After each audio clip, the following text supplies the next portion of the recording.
So it's us understanding that it's a revolution. It's not technology. It's a revolution that's going to change the business models.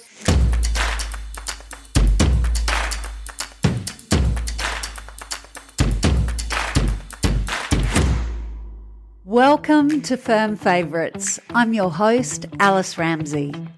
It's great to have you join us on the podcast that positions legal marketing and business development teams where they belong as Firm Favourites, powered by Clerk, the legal tech platform that makes commercial content instantly available, which is a must for all legal marketing and business development teams. In this episode, we speak with Renee Cortes, Director of Marketing and Communication at ECIJA in Madrid. Renee's firm is known as the Nike of law firms. It's young, fresh, innovative, and led by a real-life Ironman, no less. Renee gives us an intimate understanding of how a firm that was born with tech in its blood is harnessing AI and supporting clients and peers to do the same. I also really enjoyed hearing Renee's take on storytelling. This episode will make you want to get out there and just do it too. Maybe a good one for you to listen to while you're having a run. Anyway, however you're tuning in, we hope you really enjoy hearing from Renee Cortes of ECIJA. Renee, thank you for joining us on Firm Favourites. Thank you, Alice, for having me with you. It's a pleasure to be here and to speak with you. I saw that the Financial Times has recognised you as, and I quote, the most innovative firm in continental Europe. You're the fastest growing firm in Latin America. And as you said, the Nike of the law firm world. Can you tell that's exciting to me. Can you tell me concretely how that plays out working in legal marketing and BD at your firm? You know, what does a firm who's leading the way in tech and innovation look different than the other firms? Yeah, I think it's kind of like the market recognizes us as that because that's how we were born. We were born as a boutique law firm just 25 years ago, 27 to be exact. So, the market saw us like this championing Hugo ECIJA, our president and founder, was challenging the status quo because 27 years ago, nobody spoke about data protection technology and how it would change, the legal world. Nobody had a big area of law dedicated to IT, technology and data protection and also intellectual property. And this was the first law firm that just was a boutique and everyone said, he's crazy. So being born with that spirit, and that spirit comes obviously from our founder and president. He still has that spirit. He's an Ironman himself. That kind of comes across the whole organization to the young. And I think it's his passion. You can feel it. He's very involved in the day to day. He's very part of the firm. He's not a distant person, so he's close. So I think that translates very well in the day-to-day of our lawyers. He promotes all the innovation himself through other partners as well. But I think that's very important because we breathe it inside. And then if in my role, it's about, I think, shaping how we communicate those values that you say, to the world about being the youthful energy, innovative, relentless drive, and having that also excellence and greatness in what we do. I think it's about telling the stories, communicating our values, also fostering meaningful connections inside and out with our clients, with our team, and other stakeholders like universities and the sector at large. And I think that storytelling is in the heart of this. Storytelling is story doing in that sense. Having our leadership team with our partner, with our managing partner, and with our president, just telling those stories themselves, for me, it makes my job easier. Is there a project that you've worked on this year where you've seen storytelling really be effective for the firm? Is there a particular case that you've worked on that you've thought, wow, now that shows how storytelling gets the job done? I think we have two kind of lines of communication this year, and that's I came across that because that's what I found, here, and it was natural. One of them is having like that technology, and now with AI being like very part of the firm, part of what we do every day. So we had this global partners meeting where the 220 partners from across the world, Latin America, Portugal, Brazil, and Spain, come to our offices, and we create a week of activities, initiatives, obviously cultural also activities, dinners, lunch. We have fun, but we also work a lot. And then we have a lot of guests, invited guests, speakers from Microsoft came here, from Iberdrola, which is a very big energetic company as well. So they came to the office to speak about, what they do, not only in-house counsel, but also people that in HR departments, how they're using AI and how, law firms help them as well in the HR department too. That's what we do at ECIJA, as a kind of like technology firm. We help all the departments, not only in-house counsel, but also, the HR department, the marketing departments as well with data protection. So we kind of like help the whole company. So we had those people coming here and they were speaking, we weren't, about how they love working with us, how they find it that we make their lives, operations easier because we really understand technology, because we have it in our DNA.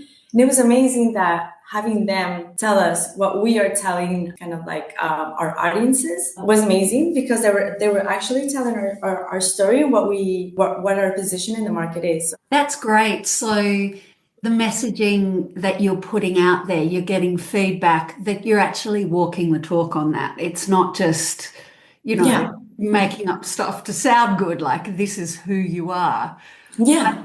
I'm so curious. I'm asking pretty much everyone I'm talking to at the moment, how are you personally using AI in your day-to-day at the firm? Yeah, for me, I'm more into marketing, communications. I have a colleague that drives a BD, but it is true that in marketing and communications, we have different. For example, we're creating a new website. So in our new website, we have everything that's SEO. The CEO, the SEO for the website is actually powered by AI, so we don't have to put the keywords anymore. And then I think, kind of like reaching out audiences and seeing the content that they want. This also is helpful. We use more than AI, we use a lot of data. We do A/B testing, for example, with newsletters and with other posts on LinkedIn. We see what works and what doesn't work. Even though that is data powered, now we also integrate AI in that process. Mostly it's not about only managing and kind of like the time that it takes out of us in terms of, kind of like small management, but it's more about the data that you can use when you automate things. Because the more information you have, the more data you have, AI can help you best. We're working on that, having more data so then we can use it more efficiently. So in other cases, we're in that stage yet. So yeah, I think in 1 year things will change and we will find out more things about how to use it in a right and correct way. Absolutely. Look, it sounds so cliche, Renee, but it's a cliche for a reason. It's a rapid transformation. It is. It's wild. Yeah, I think something that's very interesting is, not going to the technical reasons why our team is really ahead of that curve, because that's our positioning, obviously. It's, I think two important things are really the talent. The culture that the firm has. Culture of understanding that technology is a driver of change. It's not only change internally of how we do things, but it's change on how our clients understand that their business models will change. And with the change in their business models, our clients as big corporations or, medium corporations, obviously there's going to be legal nuances behind that. And that we need to understand, not only understand to help them, but actually be a strategic partner to help them redefine their business model, because it will change when you have your team doing other things, because AI is transforming the way we do things. When you help them there, then obviously how they make things and how they come across to their clients obviously will change. So we're there.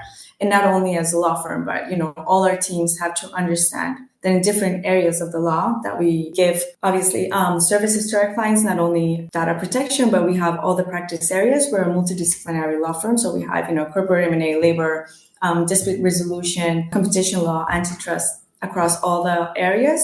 There is AI that is affecting their areas. It's not about technology. It's about kind of like a philosophy and a culture. So it's us understanding that it's a revolution. It's not technology. It's a revolution that's going to change the business models.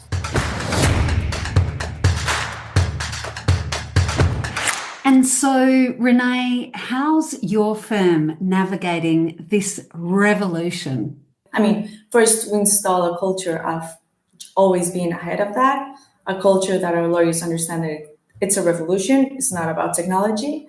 And then obviously kind of like internal trainings and trainings to our clients. We also, inside our AI first services, we also give training to our clients so they understand that this goes beyond the technology. And I understand that your firm has an internal e-academy. Can you tell us a bit more about that? So we have constant trainings to our teams. Some of them are, virtual, and some of them are in person. Here we have an auditorium for 120 people, so we do a lot of trainings there, and we do different teams and different. So it's kind of like lawyers, partners training. A lot of everyone is welcome to join. So we do this regularly inside Madrid, and then we always record them and we send them out to all our other teams and other offices around the world. And then we also invite people from other corporations that they want to speak and, just tell us how they do things. So we have a lot of recordings. So it's years of us doing this.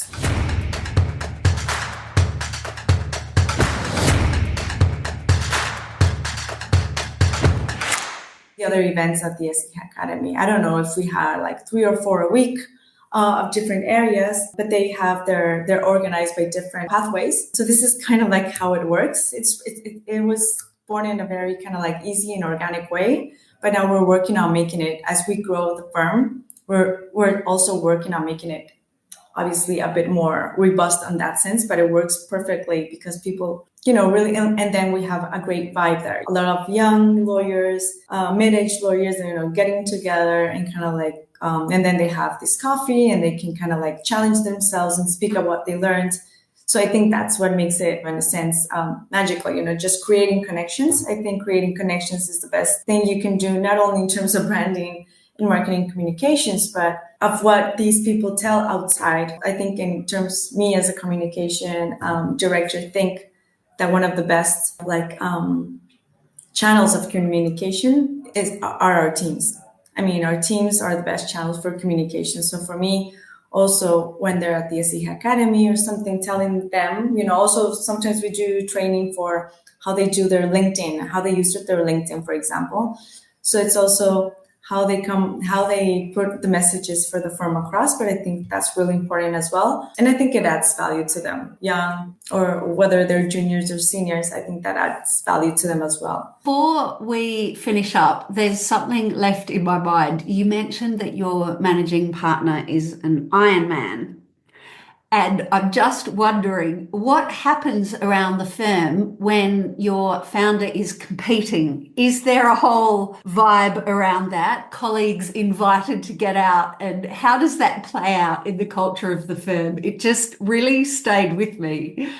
So actually today we have a running club. So he goes there with the team and he runs that marathon with the teams and his friends as well that compete with him. So it's if you see our Instagram you're gonna find a lot of runners around ECIJA. So we have that kind of like vibe of having sports also, because sports tells us a lot about how we do things in the law firms as well. Kind of like the values at sports about teamwork, competitiveness, but also generosity, helping others.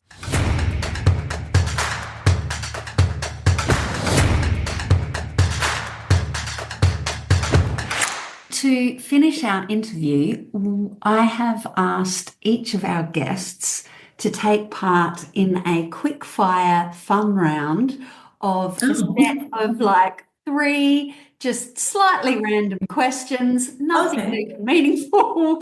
I actually went to ChatGPT and said, can you give me some fun quick fire questions for this interview?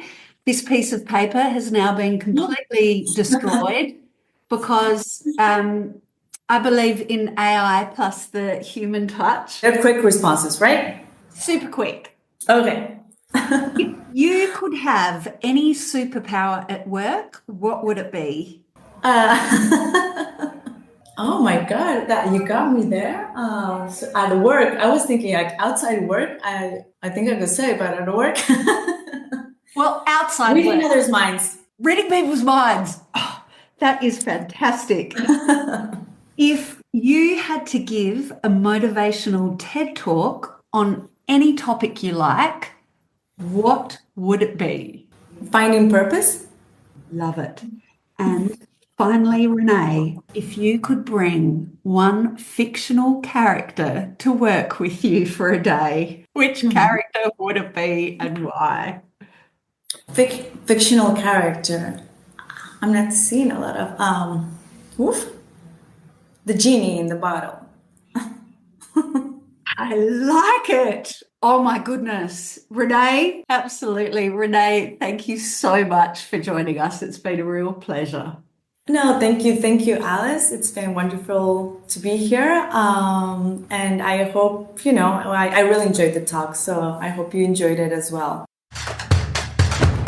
Thanks to you, our listener, for tuning in to Firm Favourites. If you enjoyed this episode, why not come visit us at clerk.io? Clerk automates routine tasks and streamlines workflows, empowering your legal marketing and BD team to focus on strategic growth. And stay tuned, we've got lots more awesome guests coming up on Firm Favourites. So until then, keep well and keep winning.